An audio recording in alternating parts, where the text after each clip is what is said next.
Matapos niya itong suriin, na ang ibinigay ni Sian Tan ay isang tunay na 8th grade rank brightness elixir. Ikinatuwa naman ito ng hari matapos marinig ang sinabi ng Light Saint Master at sinabing malamang raw ay napakalaking halaga ng pera ang nagamit ng ating bida upang makuha ang 8th grade rank brightness elixir. Kaya't nararapat lang raw na gantimpalaan si Sian Tan. Nagbigay galang naman si Sian Tan at sinabing siya raw ay kaibigan ng kanyang anak na si Qin Ji, ang third prince ng Qin Empire. At kung sakaling may ibibigay mang gantimpala, ay ibigay na lamang ito sa kanyang kaibigan. Kinausap naman ng hari si Qin Ji at pinuri ito dahil sa pagkakaroon ng mabuting kaibigan, na pinasalamatan naman ni Qin Ji at winikang ang kaibigan niya raw na si Sian Tan ay isa ring ganap na mercenary city champion. Namangha naman ang hari sa mga sinabi ni Qin Ji kaya't kanyang winika na tunay na isang henyo raw ang ating bida, sapagkat sa batang edad pa lamang nito ay naging ganap na itong mercenary competition champion. Wika pa niya, napakaswerte raw ng kanyang anak na si Qin Ji dahil sa pagiging magkaibigan nila ni Sian Tan. Samantala, sa kabilang banda naman, galit na galit si Xiao Han habang nakatingin sa ating bida, habang iniisip niya na kahit ito pa raw ay isang mercenary competition champion, ay hindi niya pa rin ito titigilan. Maya-maya lang, nagsalita na ang hari na umpisahan na ang kanilang salo-salo at dahil iyon raw ay kanyang kaarawan, ay alisin nila ang lungkot sa kanilang katawan. Habang inilalagay ni Xiao Han ang inumin sa kanyang baso, may isang individual ang nagsalita at tinanong siya kung bakit nag-iisa siyang naroon, sapagkat kaarawan naman ng hari at bakit hindi ito makihalubilo sa mga bisita. Ipinakita naman ng guard commander ng Qin Empire na nagngangalang Muzei, kung saan naitanong nito kung totoo raw ba na nagulpi si Xiao Han matapos nitong tumungo sa silid ng prinsipe. Tumugon naman si Xiao Han at tinawag niya itong Uncle Muzei, habang sinabing nais niyang humingi ng pabor o tulong rito. Naitanong naman ni Commander Muzei kung para saan, sapagkat kung tungkol raw ito sa paghingi ng kamay ni Princess Qinyu, ay marapat na humingi muna raw ito ng permiso sa hari. Itinanggi naman ni Xiao Han ang mga sinabi ni Commander Muzei. Anya, alam niya raw kung ano ang nararapat gawin upang ligawan si Qinyu at hindi iyon ang kanyang tinutukoy. Dahil noong nakaraang araw raw ay hindi lang siya basta-bastang ginulpi, kundi sobrang pang-iinsulto ang kanyang inabot. Agad namang hinawakan ni Commander Muzei si Xiao Han habang ito ay galit na galit at naitanong niya kung sino ang hanggal na nagawang insultuhan siya. Itinuro naman ni Xiao Han si Sian Tan mula sa isang tabi at winika niyang humihingi siya ng tulong sa kanyang Uncle Muzei na turuan ng leksyon ang ating bida, sapagkat kung hindi niya ito magagantihan, ay mahihirapan siyang matanggap ang ginawa nitong pang-iinsulto sa kanya. Hindi naman sumang-ayon si Commander Muzei sa nais ni Xiao Han. Saad niya, si Sian Tan raw ay kaibigan ng ikatlong prinsipe at hindi lang basta kaibigan, dahil ito rin ay isang mercenary competition champion. Dagdag niya pa, kung aatakihin niya ang ating bida, ay magiging isa itong kawalang respeto sa hari. Winika naman ni Xiao Han na tignan na lamang ng kanyang Uncle Muzei kung gaano pa kabata ang ating bida, at malamang raw ay gumagawa ito ng pandaraya upang manalo sa competition. Wika niya pa na maari naman raw itong hamanin ng kanyang Uncle Muzei sa harap ng maraming tao upang makita ng lahat kung paano ito mapapahiya. Napag-isip-isip ni Commander Muzei na maaari niya naman gawin iyon kaya't kanyang sinabi na kung ganoon raw ay nais niya rin subukan ang lakas ng isang mercenary competition champion at malaman kung gaano raw talaga ito kalakas. Maya-maya pa ay tumungo si Commander Muzei sa harapan ng hari at lumuhod, sabay sinabing may nais siyang sabihin sa hari, na naitanong naman ng hari kung ano ang nais niyang sabihin. Winika ni Commander Muzei na humihingi siya ng permiso na gusto niyang hamanin ang ating bida na isang mercenary competition champion ng isang labanan at hayaan silang magtanghal sa entablado upang magsilbi noring regalo sa kanyang kaarawan. Napatahimik naman saglit ang hari nang marinig ang hinihiling ni Commander Muzei, hanggang sa naitanong niya si Sian Tan kung papayag raw ba ito sa nais mangyari ng kanyang guard commander na si Muzei. Sinagot naman ni Sian Tan ang tanong ng hari na kung iyon raw ang nais ni Commander Muzei, ay kanya itong pagbibigyan bilang regalo na rin sa kaarawan ng hari. Matapos ang eksena sa loob ng silid ay lumipat ang eksena mula sa labas ay naroon na sina Sian Tan at Commander Muzei sa gitna ng entablado upang umpisahan ang kanilang labanan, kung saan winikan ni Commander Muzei na pumili na raw si Sian Tan ng nais niyang gamitin na sandata. Subalit kumuha lamang ang ating bida ng kapirasong sanga mula sa puno upang gamitin sa pakikipaglaban, na ikinagalit naman ni Commander Muzei sapagkat ano raw ang ibig sabihin nito. Winika naman ni Xian Tan na wala siyang intensyon na insultuhan si Commander Muzay sapagkat hindi naman raw life and death battle ang kanilang gagawing labanan, kaya't ang kapirasong sanga ng puno raw ay sapat na upang kanyang gamitin. Inihagis naman ni Commander Muzay ang sibat na kanyang hawak-hawak upang maging patas ang laban at humingi ito ng wooden spear sa kanilang mga alagad, samantala sa isip-isip naman ni Xian Tan na mukhang mayroong paninindigan si Commander Muzay. Matapos makuha ni Commander Muzay ang wooden spear ay agad itong umatake kay Xian Tan kung saan kanyang binalutan ng aura ang kanyang sibat. Habang papalapit si Commander Muzay sa pag-atake, ay tila kalmado lang si Xian Tan na inipon ang lahat ng aura sa kapirasong sanga ng puno. Sa pagtama ng atake ni Commander Muzay patungo sa ating bida ay lumikha ito ng isang malakas na impact at pagkalat ng aura sa paligid ng entablado. Subalit habang patuloy ang tindi ng pag-atake ni Commander Muzay, ay kanyang ikinagulat ng paunti-unting nasisira ang gamit niyang sibat. Mula roon ay tuluyang tinamaan si Commander Muzay ng ginawang atake ni Xian Tan, dahilan upang siya ay dumpensa at mapa-address sa lakas ng atake. Matapos matamo ni Commander Muzay ang ginawang atake ni Xian Tan, ay agad siyang nagpasalamat sa ating bida matapos niyang mapagtanto na hindi niya kakayanin ang lakas ni Xian Tan. Nagpakumbaba naman si Xian Tan at winikang kung ang magiging labanan nila ay isang life and death battle, ay mahihirapan siyang manalo rito. Samantala, sa kabilang banda naman, ay hiniling ng hari na subukan pa ang lakas ni Xian Tan, kaya't kanyang ipinag-utos sa Light Saint Master kung maaari nitong kalabanan ang ating bida dahil nais niya pang masaksihan ang tunay na lakas nito. Agad rin naman itong sinunod ng Light Saint Master at mabilis na tumungo sa entablado habang sinabi na nais niyang makalaban si Xian Tan. Sa kanyang paglipag sa entablado ay mabilis itong sumugod kay Xian Tan at kitang-kita sa mukha ng Light Saint Master ang desididong ekspresyon na talunin ang ating bida. Samantalang sa kabilang banda naman, ay inatake ni Xian Tan ang papasugod na Light Saint Master sa pamamagitan ng isang pangmalayuang atake gamit ang kanyang daliri, na lumikha ng kulay lilang enerhiya. Sa papalapit na atake ni Xian Tan ay naghanda naman ang Light Saint Master upang sabayan ang ginawang atake ng ating bida. Kung saan ay inihanda niya ang kanyang kamao at mabilis na sinuntok ang paparating na atake, kasabay ng pagbabalot niya ng aura sa kanyang kamao, dahilan upang maluso ang atake ni Xian Tan. Ipinagtaka naman ng Light Saint Master nang kanyang mapansin ang kanyang kamao na bahagyang nasugatan matapos niyang sabayan ang atake ng ating bida, sapagkat kanya raw naramdaman ang tila enerhiya ng Heaven and Earth sa ginawang atake ni Xian Tan. Unti-unti namang inilabas ng Light Saint Master ang kanyang Light Sword at muling naghanda upang umatake, habang si Xian Tan naman ay kalmado lang na nakatingin at nagaante sa gagawing atake ng Light Saint Master.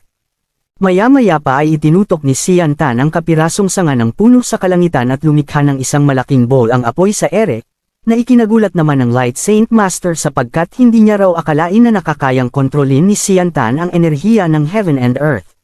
Ganoon rin ang mga manunood sa labas ng entablado, kung saan ay manghang-mangha ito dahil sa ipinapakita ng ating bida na kakayahan sa paggamit ng divine ability sa murang edad pa lamang nito at maari raw kaya na naabot na nito ang antas ng isang Heaven Saint Master. Ipinakita naman si Qin Ji na hindi makapaniwala, sapagkat sa ikli ng panahong hindi nila pagkikita ay nakapag-breakthrough na si Xian Tan sa Heaven Saint Master.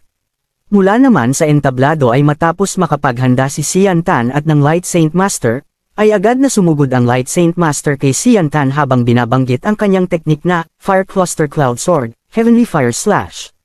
Ngunit hindi naman natinag ang ating bida, sa halip ay mas lalo niya pang pinalakas ang apoy na tila naging malaking espada na kanyang nilikha at ginamit ang kanyang teknik kasabay ng pagbigkas ng mga katagang. Heaven Combat Technique, Exorcism. Lumikha ito ng malakas na pagsabog sa buong entablado kung saan ay paunti-unting nagkalat ang init na lumalagablab sa buong paligid, dahilan upang matakot ang mga manunood at magsitakbuhan. Habang patuloy na naglalagablab ang paligid mula sa matinding banggaan ng kanilang mga atake, biglang lumundag ang Light Saint Master sa ere upang maiwasan ang nakakapang-inig na init mula sa teknik ni Xian Tan at isinigaw na sa itaas sila maglaban na sinang-ayunan naman ng ating bida. Kinontrol naman ni Xian Tan ang hangin upang tulungan siyang lumutang sa ere, kung saan ay paunti-unti siyang umaangat mula sa entablado. Samantala, muling ikinagulat ng Light Saint Master ang kanyang nakita habang papalapit si Xian Tan sapagkat nakakaya rin ng ating bida na kontrolin ang hangin, kaya't kanyang naitanong kung nakakaya raw ba gamitin ni Xian Tan ang dalawang elemento ng magkasabay, na hindi naman itinanggi ng ating bida. Nagulantang naman ang Light Saint Master sapagkat hindi pa raw siya nakakakita ng isang individual na nakakayang gamitin ang dalawang elemento ng magkasabay. Subalit, winika naman ni Sianta na ang mundo ay puno ng misteryo at ang pagkontrol niya sa dalawang elemento ay kabilang sa mga hindi pa natutuklasan ng karamihan. Wika pa niya na marahil raw na ang antas ng kanilang mga kaalaman ay hindi pa sapat upang maintindihan ang lahat ng bagay. Tumugon naman ang Light Saint Master. Saad niya na totoo raw ang mga sinabi ni Siantan sapagkat ang mundo ay puno ng misteryo at marami pang bagay ang hindi natutuklasan. Kaya simula raw sa araw na iyon ay nais niyang malaman kung gaano kalakas ang isang individual na kayang makontrol ang dalawang elemento. Mabilis naman na naghanda ang Light Saint Master habang unti-unti niyang inilalabas ang kanyang Light Sword kasabay ng pagbanggit ng kanyang teknik na Heavenly Cluster Blazing Fire Slash at agad na tumungo kay Siantan, habang sinabi na maghanda raw ang ating bida sa gagawin niyang atake. Naramdaman naman ni Siantan ang lakas ng gagawing atake ng Light Saint Master kaya't inilabas niya ang kanyang aura at agad na ibinalot sa kapirasong sanga ng puno na kanyang hawak-hawak, kasabay nito ang kanyang paghahanda ng isang teknik upang gawin ang atake na Purple and Green Sword, Shooting Star. Agad naman na pinakawala ni Siantan ang kanyang inihandang atake na nagresulta ng pagkaputol ng Light Sword ng Light Saint Master, dahilan upang siya ay mabigla at matigilan ng kanyang masaksihan kung gaano lang ito kadali ni Siantan nasira ang kanyang Light Sword. Sa pagkaputol ng espada ng Light Saint Master ay patuloy na bumulusok ang atake ni Siantan patungo sa kanya kung saan ay napasigaw ito at nanlaki ang kanyang mga mata dahil hindi ito makapaniwala. Maya-maya pa ay tuluyan ng tinamaan ang Light Saint Master ng atake sa kanyang katawan at mapa-atres sa ere. Nang matapos tamaan ang Light Saint Master ng atake mula kay Siantan ay mabilis niyang sinuri ang kanyang katawan sa pag-aakalang napinsala siya nito, ngunit sa kanyang pagsusuri ay kanyang napagtanto na hindi tuluyang tumagos sa kanyang katawan ang ginawang atake ng ating bida. Habang patuloy silang nakalutang sa ere ay nagpasalamat ang Light Saint Master kay Siantan dahil sa hindi pagpaslang nito sa kanyang buhay. Ganoon rin si Siantan na nagbigay galang sa Light Saint Master. Anya, kung inilabas raw ng Light Saint Master ang buo niyang lakas ay malamang na iba ang may dudulot ng labanan sa pagitan nilang dalawa. Samantala, sa isip-isip naman ng Light Saint Master na kung ginamit niya ang buo niyang lakas ay hindi malabo na siya ang mapaslang laban sa ating bida. Mula naman sa ibaba ay naitanong ng hari sa isa niyang alagad na si Protector Lee, na isa ring Heaven Saint Master, kung ano raw ba ang masasabi nito sa lakas na ipinakita ni Siantan at kung sa tingin niya raw ba ay isa itong tunay na genius. Winika naman ni Protector Lee na ang ating bida raw ay maituturing na tunay na genius sapagkat sa murang edad pa lamang nito ay naabot niya na ang antas ng Heaven Saint Master, na isang beses lang lumitaw sa loob ng milyon-milyong taon. Wika niya pa na sa hinaharap ay maaaring maabot ni Siantan ang antas bilang Saint King. Habang sa ibang parte naman ng entablado ay pinakita si Qin Shi at Qin Yu na tila nalaglag na ang panty sa pagkamangha sa pinakitang lakas ni Siantan. Sa pagbaba naman ng ating bida sa entablado ay agad itong humingi ng tawad sa hari dahil sa pagiging walang respeto sa harapan nito, subalit hindi naman iyon pinansin ng hari. Sa halip ay binati pa ang ating bida. Habang nakangiti ito ay kanyang sinabi na dahil raw kaibigan ito ng kanyang anak na si Qin-ji, ay hindi na nila ito ituturing na isang outsider sa kanilang pamilya. Dagdag niya pa na mula sa araw na iyon ay ituturing niya na ito na kanyang pamangkin. Hindi naman matanggap ni Xiaohan ang kanyang nakikita sapagkat paano raw naging isang Heaven Saint Master ang ating bida at marahil raw na isang ilusyon lamang ang kanyang nasasaksihan. Nagsalita naman si Commander Muzei mula sa kanyang likuran na mukhang nagkamali raw si Xiaohan ng insultuhan ang individual dahil ang kanyang nais gawan ng masama ay hindi dapat maaring insultuhan, kaya't agad raw ni Commander Muzei na ibabalita ito sa ama ni Xiaohan. Ngunit bago pa man umalis si Commander Muzei ay pinigilan naman ito ni Xiaohan. Winika niya na kung ang kanyang ama raw ba ay makakayang turuan ng leksyon si Siantan, na mas lalo namang ikinagalit ni Commander Muzei. Winika ni Commander Muzei na tigil-tigilan na raw nito ang mga pinaggagawa niyang kalokohan at pagbanggit nito sa kanya, sapagkat kung makakarating man raw ito sa ama ni Xiaohan ay hindi niya ituturing na kaaway ang ating bida. Dagdag niya pa na natatakot siya na baka masangkot pa ang ama nito sa pinaggagawa niyang kalokohan. Naitanong naman ni Xiaohan kung ano ang nararapat niyang gawin, na sinagot naman ni Commander Muzei na humingi ito ng tawad kay Siantan at umasa na sana ay hindi ito humantong sa matinding kaparusahan. Matapos ang kanilang usapan ay lumipat naman ang eksena kila Xian Tan kung saan ay inanunsyo ng hari na nais niyang maging isang protector ang ating bida ng buong Qin Empire. Ngunit mariin naman na hindi sumang-ayon ang mga opisyal nito sapagkat masyado raw mabilis ang mga pangyayari at hindi ito dumaan sa tamang proseso bago maging isang protector ng Qin Empire. Winika ng dalawang opisyal na bakit hindi muna raw magsilbi si Xian Tan bilang isang Imperial Master ng kanilang kaharian nang sa gayon ay dumaan ito sa tamang pamamaraan. Gayunpaman, sa kabila ng kanilang mga sinabi ay hindi na ito pinakinggan ng hari sapagkat buo na raw ang kanyang desisyon at hindi na mababago pa. Tumugon naman si Xian Tan sa mga ninanais ng hari. Saad niya na natatakot siya na hindi magampanan ng maayos ang kanyang tungkulin dahil siya raw ay wala pang karanasan sa ganoong tungkulin. Dagdag niya pa na marami pa siyang problema na hindi neresolba at higit pa ay hindi na siya magtatagal sa Qin Empire sapagkat kinakailangan na niyang umalis makalipas ang ilang araw. Subalit ipinaliwanag naman ng hari sa ating bida na hindi naman niya raw kailangang manatili sa Qin Empire bilang protector nito. Lumapit naman si Qin Ji kay Xian Tan at sinabing bilang protector ng Qin Empire ay magkakaroon siya ng karapatan upang gamitin ang Space Gate ng walang limitasyon. Bika niya pa na maaari siyang humingi ng tulong sa kanilang mga alagad sa oras ng pangangailangan at panganib. Mula roon ay inanunsyo ng hari na magbigay galang sa bagong protector ng kanilang Qin Empire na agad rin sinunod ng mga opisyal na naruroon. Na pagsapit ng gabi ay tumungo si Xian Tan sa silid kung saan ay naroon si Qin Ji. Sa pagpasok ni Xian Tan sa silid ay agad niyang naitanong kay Qin Ji na bilang isang Imperial Protector kung maaari na raw ba niyang gamitin ang Space Gate. Samantala, naitanong naman ni Qin Ji kung bakit raw tila balisa ang ating bida at paano raw siya makakatulong sa problema ni Xian Tan. Winika naman ni Xian Tan na may isang labanan na nangyayari sa kanyang pinagmulang kaharian at kung maaari ay nais niyang makabalik rito ng mas mabilis, sapagkat kung hindi ay matinding dilubyo ang mangyayari sa buong Gerson Kingdom. Ikinagulat naman ito ni Qin Ji kaya't kanyang sinabi na maaari niya raw bang malaman ang tungkol sa kaharian na pinagmulan ng ating bida upang malaman kung ano ang nararapat niyang gawin para makatulong. Nagpatuloy ang kanilang usapan kung saan ay itinuro ni Xian Tan ang lugar kung saan naruroon ang Gerson Kingdom at ang mga maaari niyang daanan upang mas mabilis na makarating sa Gerson Kingdom. Maya-maya lang ay winika ni Qin Ji na maaaring magdala ng mga Imperial Master si Xian Tan upang samahan na tumungo sa Gerson Kingdom sapagkat kung mag-isa lang raw tatango ang ating bida roon ay posibleng mahirapan ito na harapin ang mga kalaban, na hindi naman sana sasang-ayunan ni Xian Tan dahil napakadelikado ng kanyang gagawin. Subalit, winika ni Qin Ji na huwag na raw mag-alinlangan pa si Xian Tan na humingi ng tulong sa elite forces ng Qin Empire dahil sa kanyang posisyon bilang Lord Protector ay makakaya raw ni Xian Tan na humingi ng tulong mula rito. Winika naman ni Xian Tan na kung ganoon raw ay pakikinggan niya ang mga payo ni Qin Ji kaya't hindi na siya mahihiyang humingi ng tulong sa Qin Empire.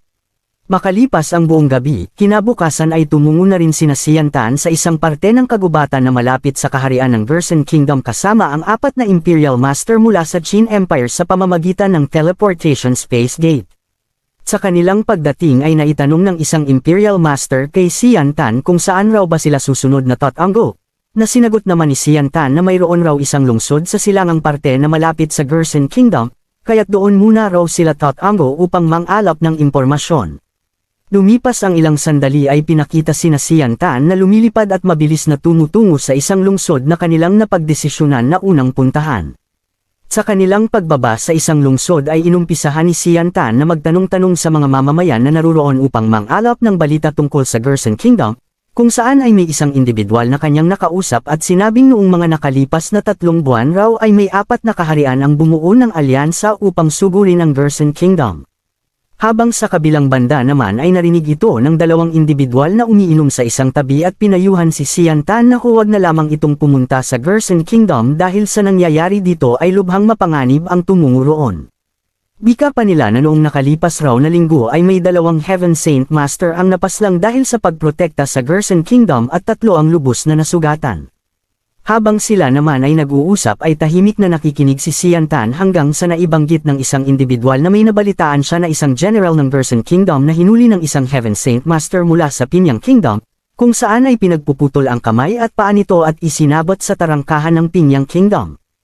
Ngunit sa kalagitnaan ng kanilang pag-uusap ay ikinagulat ni Xian Tan na marinig ang pangalan ng general na kanilang tinutukoy ay Chang Yang Hu, dahilan upang magalit ang ating bida at sakalin ang individual upang paulitan ang sinabi nito.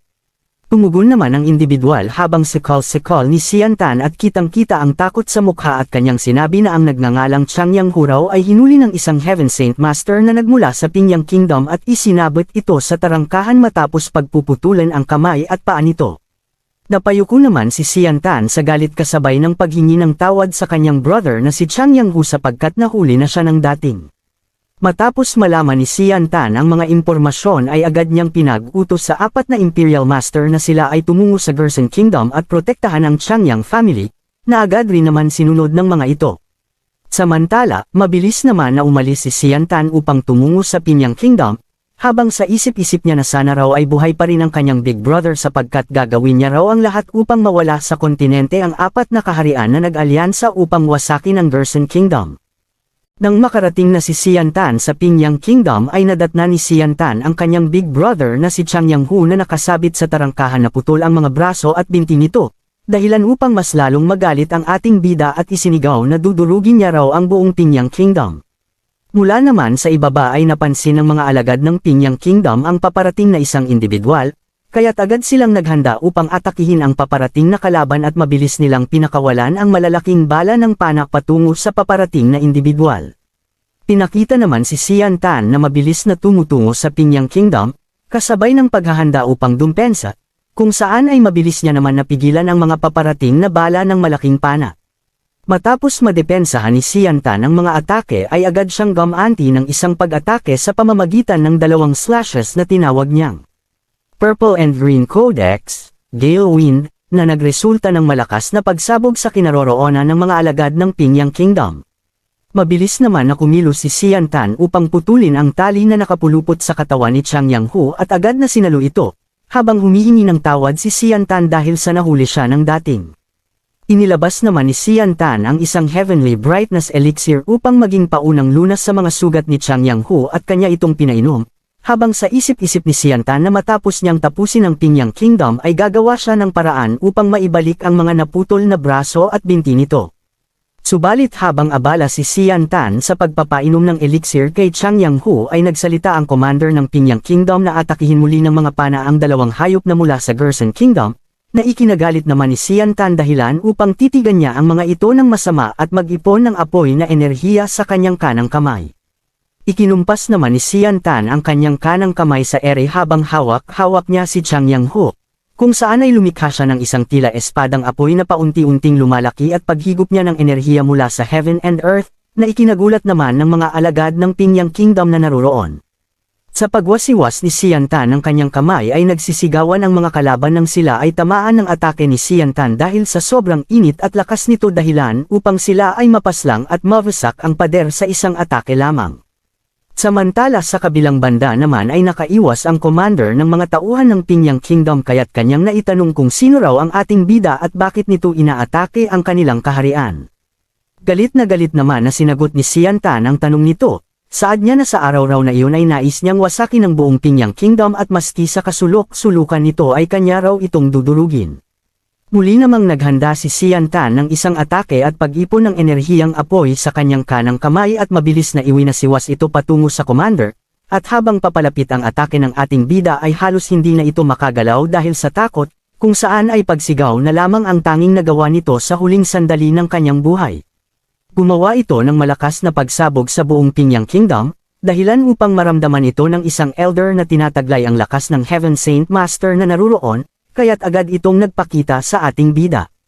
Sa paglitaw ng isang elder ay winikan nito na napakalakas raw ni Sian Tan kaya't kanyang naitanong kung galing raw ba ito sa Gerson Kingdom, sapagkat hindi niya raw nabalitaan na may isang malakas na cultivator na nagmula sa Gerson Kingdom tulad ni Sian Tan. Nanlaki naman ang mga mata ng ating bida dahil sa galit kasabay ng pagtatanong sa elder kung ito raw ba ang may salarin sa pagkakaputol ng braso at binti ng kanyang big brother, na ipinagtaka naman ng elder kaya't naitanong niya kung maaari raw kaya galing si Sian Tan sa Changyang family. Subalit wala namang pakialam si Sian Tan sa tinatanong ng elder dahil ang nais niya raw malaman ay kung ito raw ba ang dahilan kung bakit naputol ang mga braso at binti ng kanyang big brother. Sinabi naman ng elder na kung ano naman raw kung siya ang dahilan ng pagkakaputol ng braso at binti nito, sapagkat ano naman raw ang magagawa ni Sian Tan laban sa kanya. Nang mapagtanto naman ni Sian Tan na ito ang salarin ay hindi na siya nagsayang pa ng oras at mabilis na naglaho sa harap ng elder dahilan upang mabigla ito. Bigla namang lumitaw si Sian Tan sa likuran ng elder na mas lalo nitong ikinagulat sapagkat hindi niya man lang ito naramdaman. Kasabay nito ang paghawak ni Sian Tan sa kanyang braso at dali-dali itong pinutol kung saan ay napasigaw ang elder dahil sa sakit. Sa pagkakaputol ng braso ng elder ay winika ni Sian Tan habang tila balisa na maghintay pa ito dahil hindi pa siya tapos na putulin ang isa nitong braso. Samantala sa isip-isip naman ng elder na paano raw nagkaroon ng isang malakas na cultivator ang Changyang family.